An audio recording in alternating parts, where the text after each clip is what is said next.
Hi, I'm Dave, and welcome to day 2 of RPGaDAY2015. It's early days yet. Don't worry, we'll pick up steam pretty soon. Right, day 2. So what is the question? It is a Kickstarted game you're most pleased you backed. To help with today's question, got another guest videographer. Videographer, is that a right word? It'll do. Today we have James Holloway, who's a game blogger, writer, gaming enthusiast. He's agreed to answer the particularly tricky question. Kickstarted game you're most pleased you backed. Over to you, James. Hi everybody, I'm James Holloway from Gonzo History Gaming, and it's day 2 of RPG a Day. And today Dave has asked me to talk about the Kickstarter game that I am the most pleased I backed, which is kind of a trick question because I'm not really a Kickstarter guy. I'm that combination of being cautious and impatient, but that means that when I back something on Kickstarter, it has to be something that I'm really excited about. And I was really excited about today's example for 2 reasons. And this game is Silent Legions, written by Kevin Crawford, published by Sine Nomine, which I think is just pretty much a one-man band for Kevin Crawford, and it is excellent. The first reason is the game itself. This is an investigative sandbox game. Its mechanics are derived from sort of OD&D, which makes it very compatible with a whole range of other games, including the other games already put out by Sine Nomine, Stars in That Number, Other Dust, Spears of the Dawn, Scarlet Heroes, etc., etc. It is full of concrete, useful procedural advice for running an investigative sandbox game. Now, when we think about sandbox gaming, we usually think about exploration-based games, the old-fashioned D&D hex crawl. And it's only recently that we've started to see those tools being applied to investigative games. And this is a fantastic one-book resource for anyone who wants to run an investigative horror sandbox. So even if you don't plan on playing Silent Legions itself, if you want to incorporate those elements into your existing game, like if you're playing, I don't know, Lamentations of the Flame Princess or Warhammer Fantasy Roleplay, and you want to include that investigative sandbox stuff, you will find resources in here that are useful, although obviously some of the setting assumptions assume that your game is set in the modern day. Or if you're running, Vampire the Requiem, or Atomic Robo, or Buffy the Vampire Slayer, or Call of Cthulhu, any of those things could benefit from some of the stuff here in Silent Legion. So I recommend that you check it out. It's it's a tremendously useful resource. The second thing is the Kickstarter itself. Now, I really admire the way that Kevin Crawford handled this Kickstarter. It was very, very quick. We got the sort of beta PDF once we had as soon as the Kickstarter funded, or possibly even before that. And it delivered quickly after funding, because the Kickstarter didn't go up until the game itself was nearly done, which is one of the biggest problems that you get with game Kickstarters, which is that, you fund the thing, and with the best will in the world, you've underestimated the amount of time that it takes to complete, or something comes up, or someone leaves the project, or there's a crisis, yada-da-da, and the game never gets finished, or it gets finished very, very late. And we can all think of examples of that have happened within the gaming market.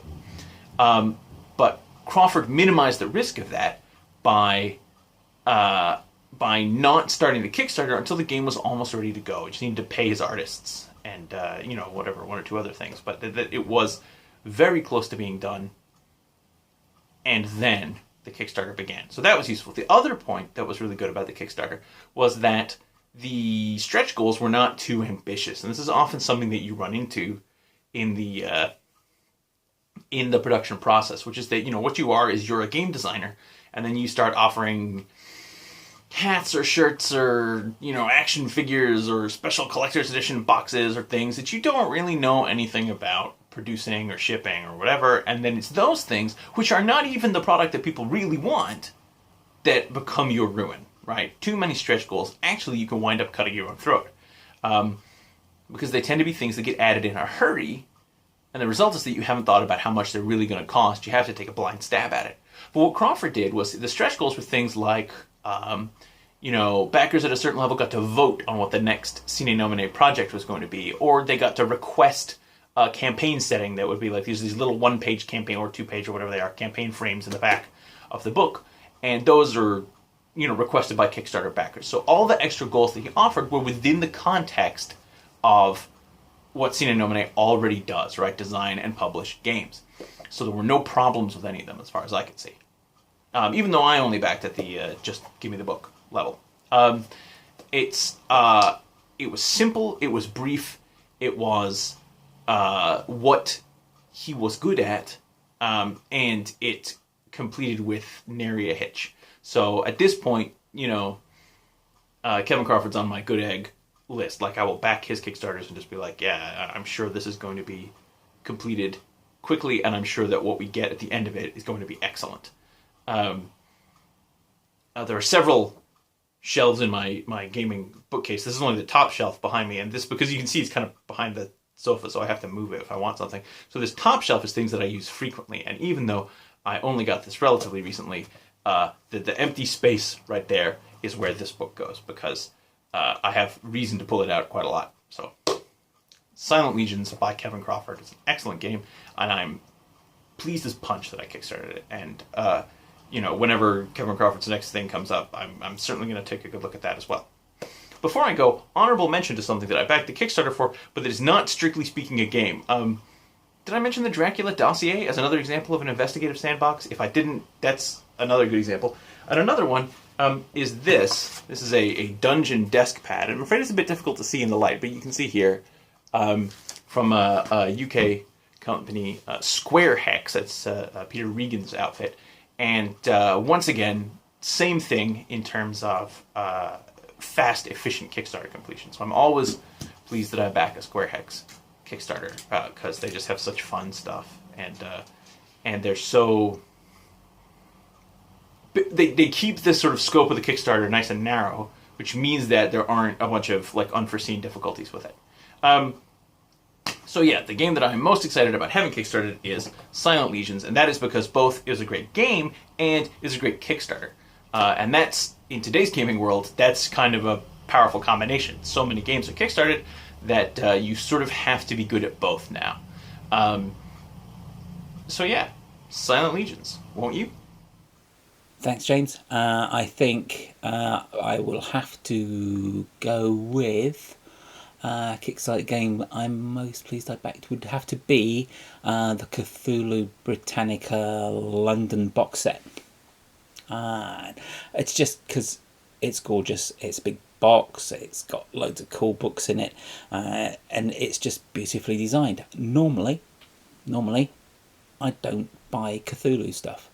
I used to play a lot of Call of Cthulhu in my youth. An awful lot of it. Had a really good keeper as well who ran it really dark and almost like the Holmes era of Doctor Who. But not really played an awful lot of it since. Did a little bit about 5 or 6 years ago, which kind of devolved down into me kicking barrels full of flammable liquids into the basement of the cultist's house and setting fire to it. But yeah, I was never the subtlest of players. This one stood out because of the awesome graphic design of it. It just looks brilliant. It just has the feel of the time period. It's beautifully designed, and it's taken a leaf out of the Ghostbusters book, which I tried to implement with the Doctor Who RPG, which was lots of little GM ideas for their own games, which is a brilliant idea because I'm rubbish at coming up with ideas for stories. Do check out my blog about how I managed to turn down writing for Titan's Grave. Yeah, I can't write adventures. I probably could write adventures. I just have that problem of coming up with the initial idea. I can do the structure of them and stuff like that, and I can break it all down, but I just can't come up with that initial, oh yeah, that'd be a great idea for an adventure. Complete blank. You'll notice that I haven't actually written any of the adventures in the Doctor Who game.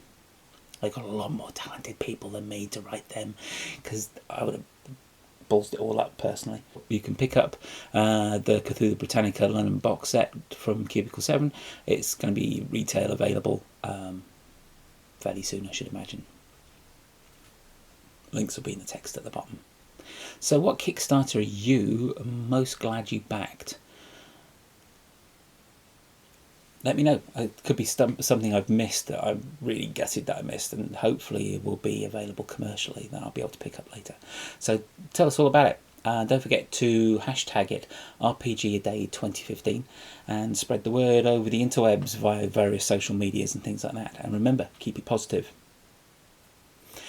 If you want to know what the rest of the topics are for the rest of the month, don't forget to download the cool image by Will Brooks, and join the Facebook page as well for RPG a Day, and then you can keep up to date with everything that's happening on there as well.